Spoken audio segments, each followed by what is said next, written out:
Welcome back to the Trade Traction Podcast, the show for plumbing contractors who are tired of working for free and finally want to build the profitable company they once dreamed of. I'm Dennis the Apprentice on most socials, and you've been following the podcast. You've probably heard me talk about one simple idea. Most of us got a plumbing apprenticeship, but almost none of us ever got a business apprenticeship. Today's episode is a perfect example of why that matters. You're about to meet Leon Garrett from Kenco Plumbing and Drains. Like so many contractors, he knew plumbing, he worked hard, he stayed busy, but he was still guessing when it came to running the business. Just a month after joining Trade Traction, things are so much better. Rather than hear it from me, hear it from someone who's actually living it. Leon, I'm so excited to finally be on a podcast with you, buddy. Oh, yeah, I know. It's been it's like 3 years overdue. I'm surprised it hasn't happened yet. I think I met you I think it was my first wet show. I was podcasting for the first time too. I got pulled into podcasting in a weird way. I got invited to podcast at the Zoom booth at the wet show. And all I'd been doing is doing little Instagram videos. And then I met you at the Odie meetup afterwards, right?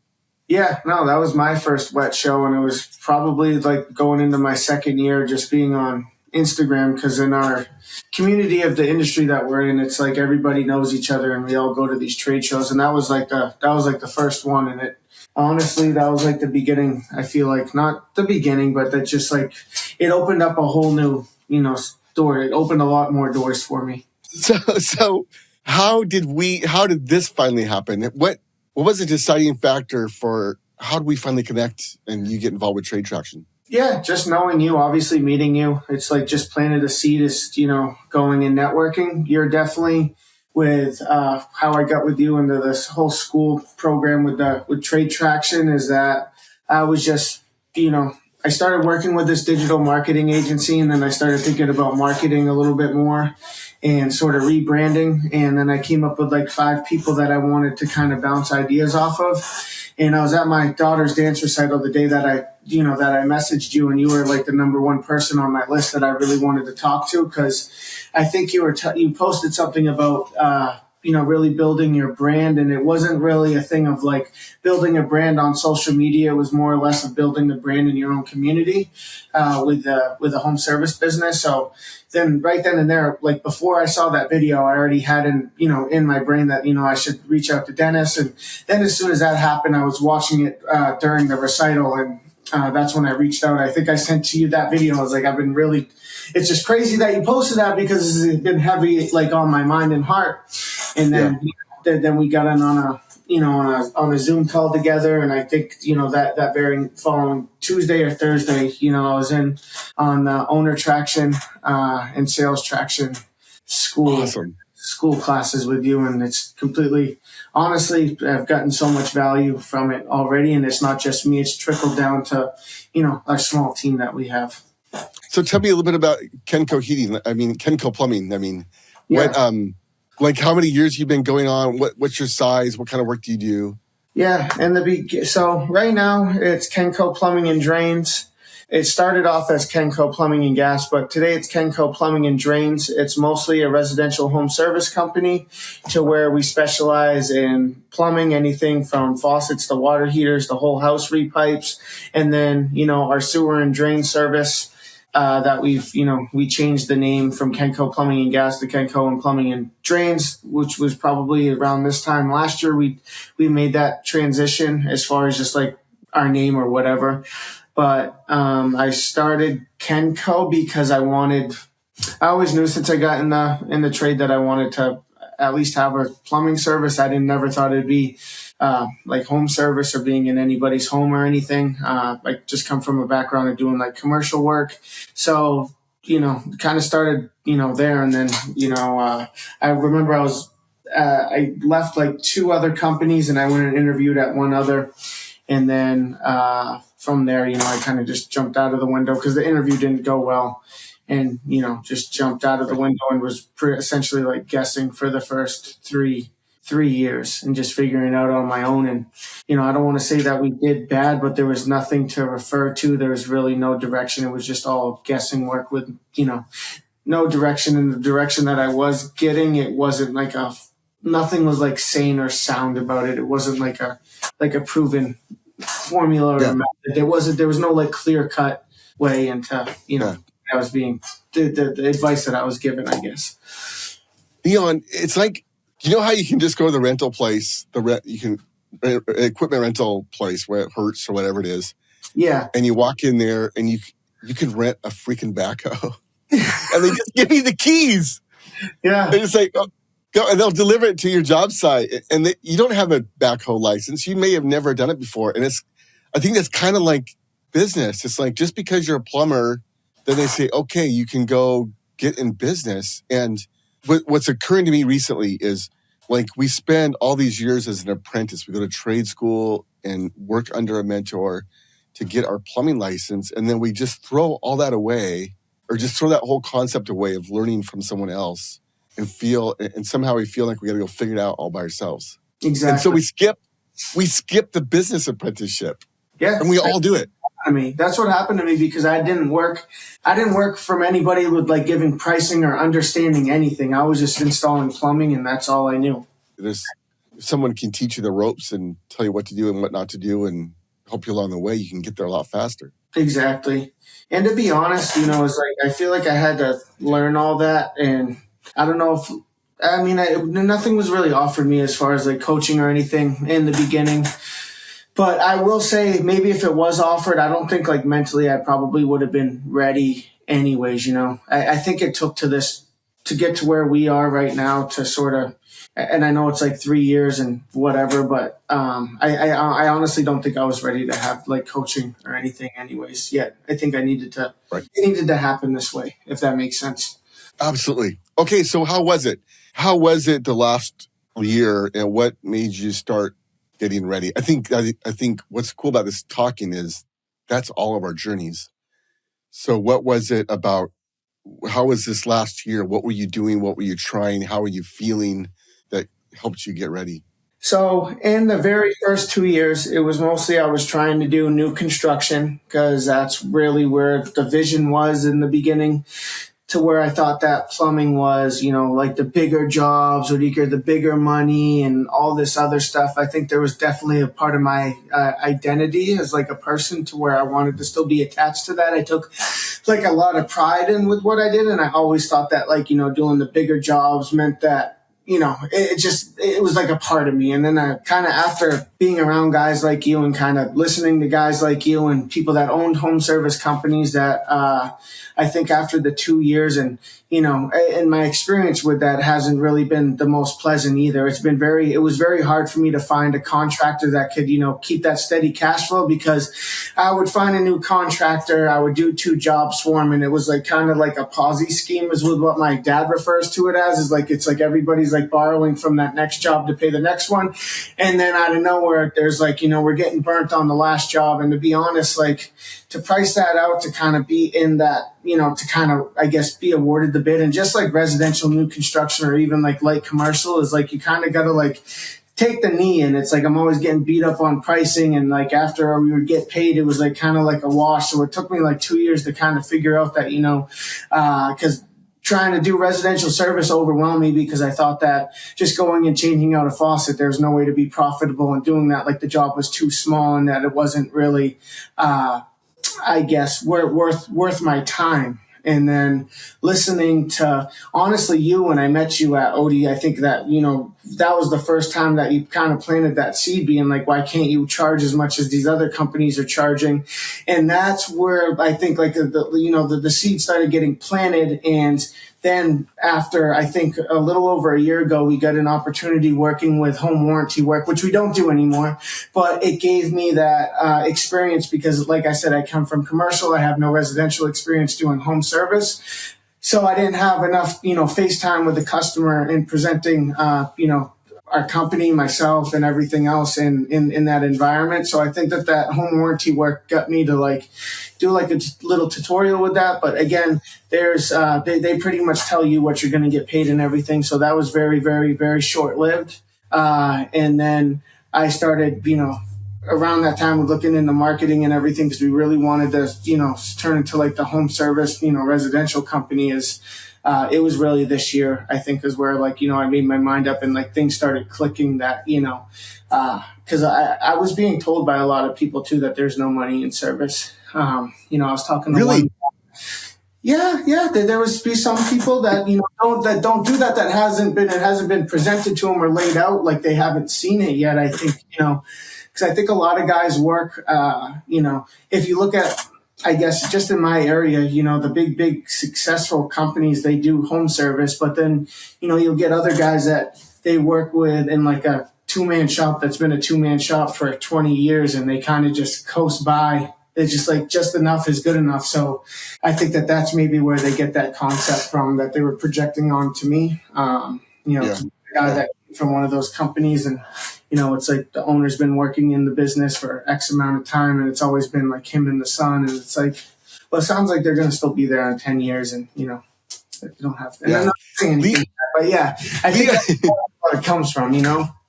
Yeah, I think so too. Like all these guys that say they tell their kids not to be plumbers. It's like, well, you haven't experienced the right side of the plumbing industry yet. There's a beautiful side. So, but here's Leon. The reason why I told you why aren't you charging more is because I saw on your Instagram post, dude, you do beautiful work. Like you are a super talented.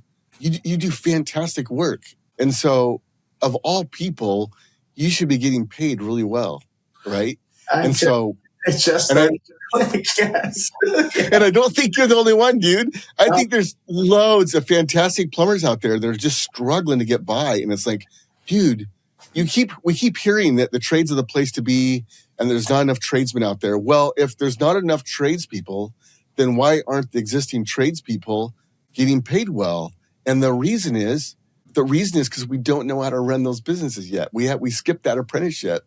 Oh, exactly. And also, it's really hard to understand how much we're worth, right? Mm-hmm. And so I think as plumbers start to understand what it really costs to do what they do for a company, they can start to believe in themselves, have a backbone, and not believe that I'm too expensive, but that the customer maybe can't afford it or it wasn't in their budget, right? That kind of thing.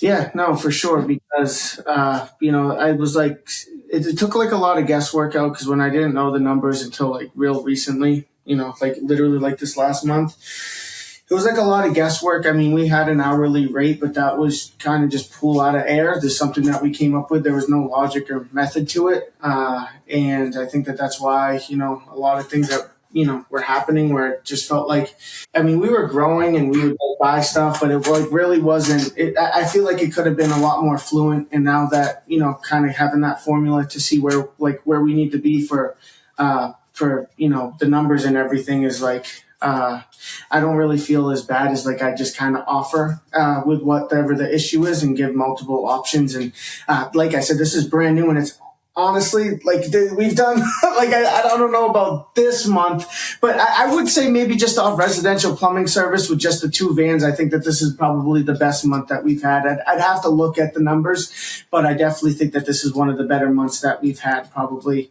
Already, yes. I think it's like I think it was like 132 is with what we've done this month, and we're still got a couple more day or one more day. Yeah, 132,000. Yes, yeah, just 2 vans. Yeah, awesome. So you're well on your way to $2 million. Like you're already over $1 million. Yeah. Because we did 1.2 last year with just guessing, and we weren't really that profitable. But now that we have the numbers, with what I was saying is I don't feel like there's no guesswork. I know with what I'm offering is true. It's honest. I'm not guessing. I feel more confident offering it because now I know the numbers, and as a business, this is what we need to charge to actually provide you the service that I say I'm going to give you and be profitable so I can continue to do this with the next customer and the next customer and the next customer and, obviously do that trickle effect with our team and everything. I don't feel really as bad when somebody says, I didn't expect it to be that much or whatever. And then, and like I said, there's always options for them to choose from. And, you said like the financing and all that, giving that as a, alternative to if it's too expensive for them. And, you've also taught me like a lot about, not saying it's just this or I'll just do that. It's, the way that it's all presented and everything. And I don't want to make it sound like it's salesy, because that's another thing that you kept telling me that was like a huge breakthrough for me, is that I thought I was really insecure because I thought that I needed to be like this slick sales guy. And that's not what it's been at all. I just go in there. I know how to do the plumbing. I just needed to figure out I'm just offering it. I'm not pushing it. And I just say, you could, this is what we have. This is what we could do with this. Whatever you choose, I'd be glad to do. We could do this today and get on with it. And it's honestly done wonders. And I think I shared this the other day where I had the iPad. It was me and Will in the van. And we looked at each other when we went out to go build these options in the van together. And we just kind of looked at each other and said, this lady's not going to pick anything. She's not going to pick nothing. And it was a leaking stop that blew off from CPVC. And we did everything to a full new kitchen rebuild.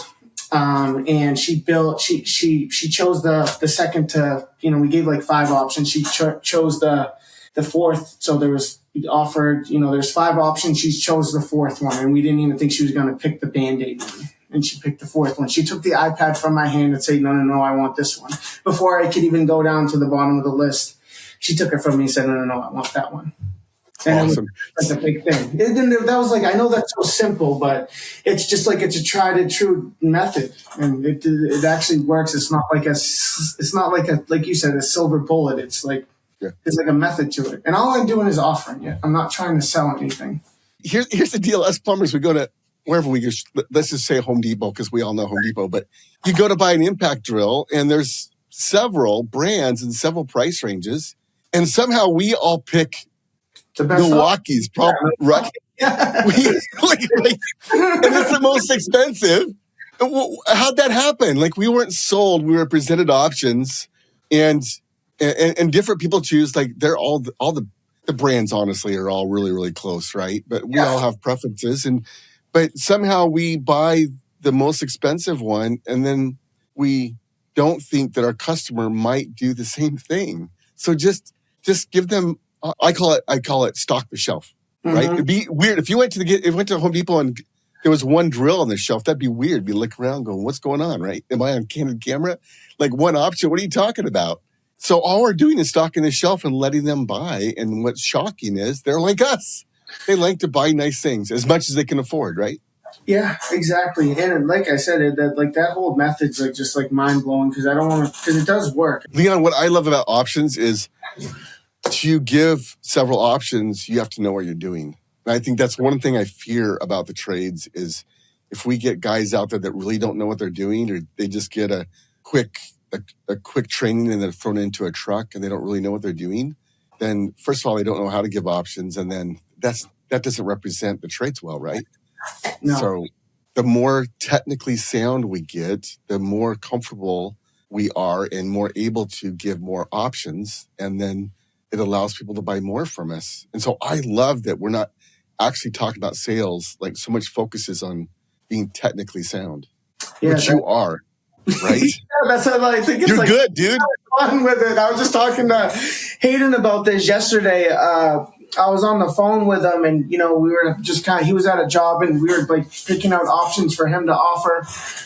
Because this is all new. So, now I'm trying to transmit it to Hayden, and, then have Will and Kevin learn it. And obviously Paige is, understanding this whole method that we're doing now. So, we were talking about that yesterday, and I was telling him, it was like, it's just like, I feel like it just makes it more interesting for me with actually being out in the field, because it's like a new thing that's being presented, and it's working. And it's like, it's not just benefiting myself. It's not like for me, it's like helping everybody in like our small little organization, like a lot. That's awesome. So what are 2 or 3 things that made the most difference? Like, what was it when we started working together? Like, give me 2 or 3 things that made the most difference the quickest?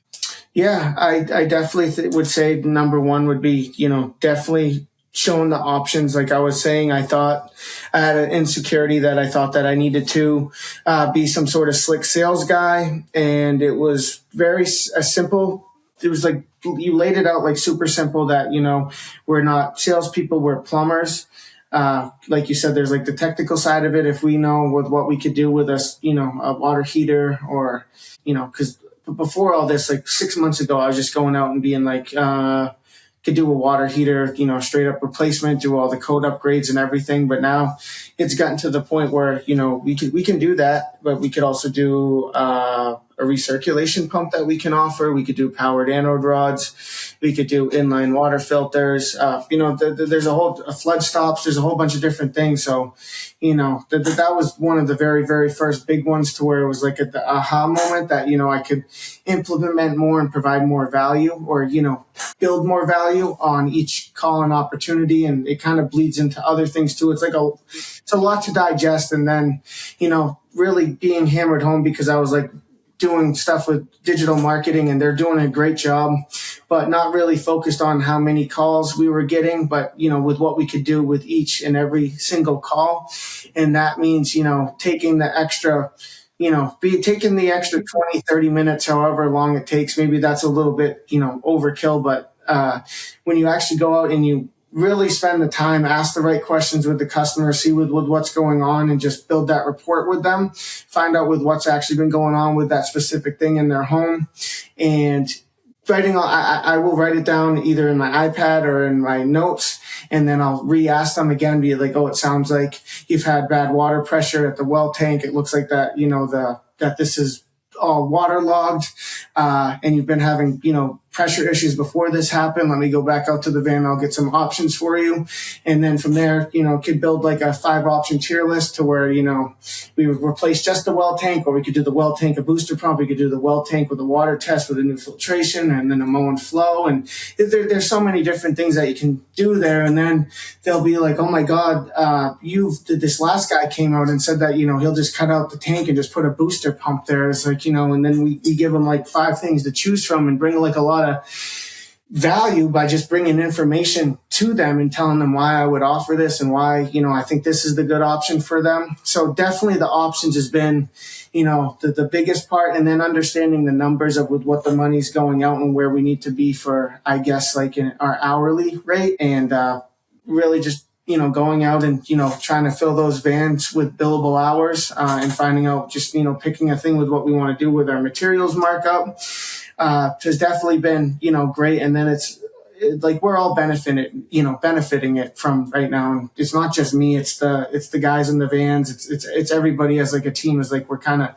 building, and the bank accounts looking a lot better. Our numbers are looking good on the P&L, after just this 1 month. And I don't want to like overstep and say, but like, I was like kind of coming to you guys, like, I was scared because I thought that I was going to get like the humble stick across the face, which, I did, but I thought it was going to be a lot worse. I was going to, be like, oh, you got to sell your house or something, just because I just take everything in my brain to like that extreme. But we really weren't that far behind. We just needed that direction to, to figure out how to handle each and every opportunity that comes in through the phone, making the most out of that, not just for ourselves, but for, obviously doing that for the customer.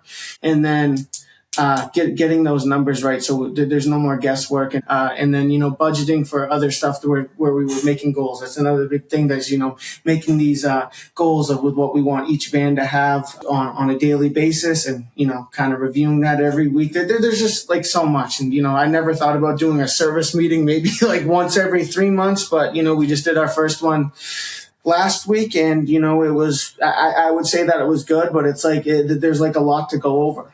There's just like so much to go over. It's like a lot. We can only do so much at one time. And I think the only negative thing about it is that it's just a lot for everybody here to adjust to, because it's literally like, it's like kitchen nightmares. Like, you're like Gordon Ramsay and we're like flipping everything upside down, That's what it feels like, for everybody here. And it's like, no one's in trouble. It's just like, this is kind of how we're going to operate. And, this is how we're going to do to be profitable and successful and stay alive out here, Well, we want our plumbers, like that was my focus. I want my company to be the best company to work for, right? I want to pay them well. I want to have good benefits. I want to have a good culture. And we have to get dialed in to do that. Like the professional football team operates different than the high school football team. Absolutely. Right? Their processes are tighter. Mm-hmm. And everything's dialed in, and they know what they're doing. They know why they're doing it, right? At first, you're just playing football, pick up football, and you just run around and getting hurt. That's where we're at. Yeah, that's where we're at.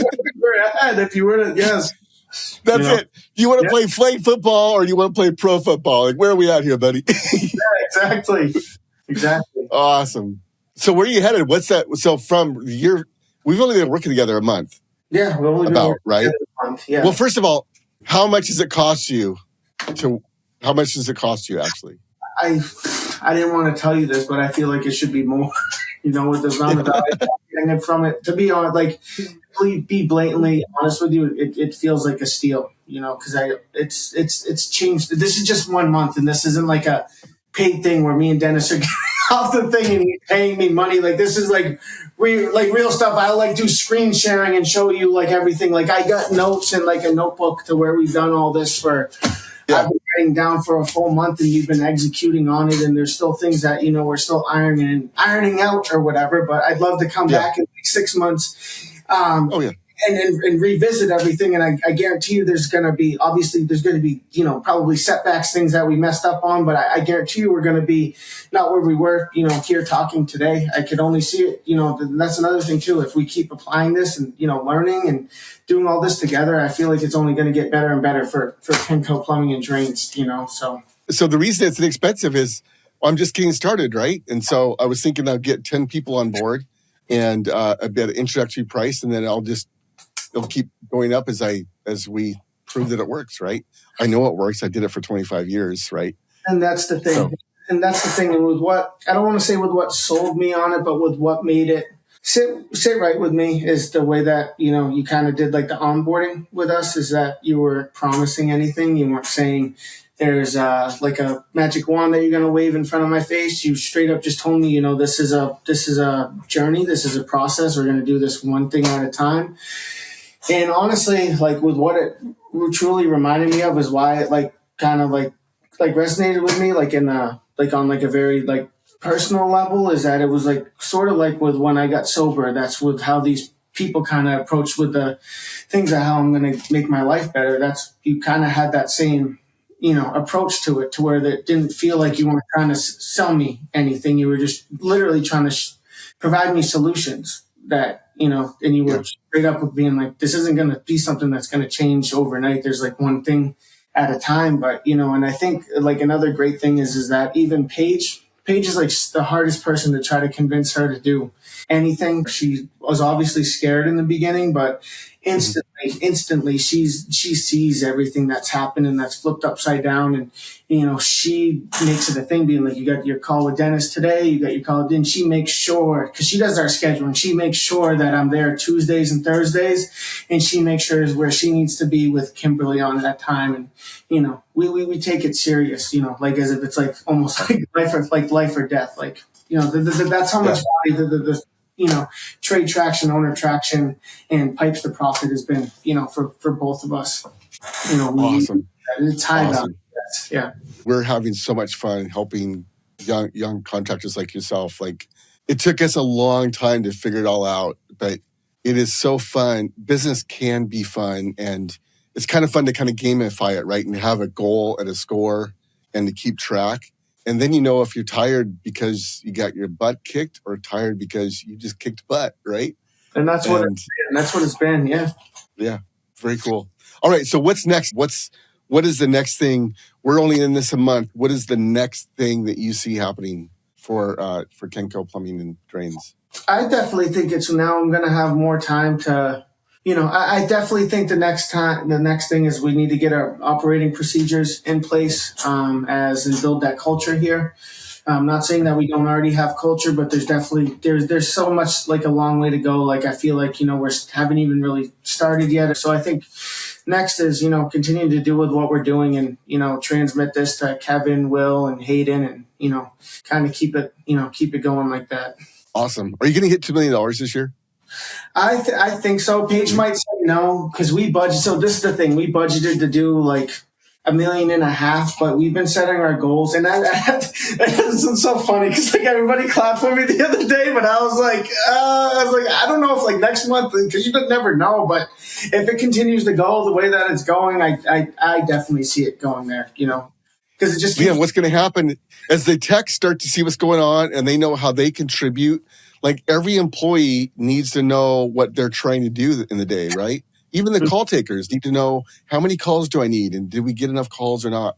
But when you know that, you just feel better. And all of a sudden, you're not coming to work just to put in another 8 hours. You're coming to work to try to beat the other guy, and you know what the numbers are, or to make your own goals come true. Because everybody's actually working for themselves. Your technicians aren't, they're actually there, they have their own dreams. And what's cool is we can help them achieve their dreams as well. So you get everybody pulling in the same direction. It's amazing what's going to happen with your company. I guarantee it. You know what was like really cool to see this morning is me and Paige were gone this weekend, and I came back and Hayden like filled out his scoreboard because he scored higher than last week. So he took the time out to come here on the weekend and fill out the scoreboard himself. I saw that this morning. I didn't even get to see it yet, but yeah, I was like, that's what I mean. It's like, it's like emotional. We all want to win. We all want to win, but we have to know what the game is legitimately and what are the rules.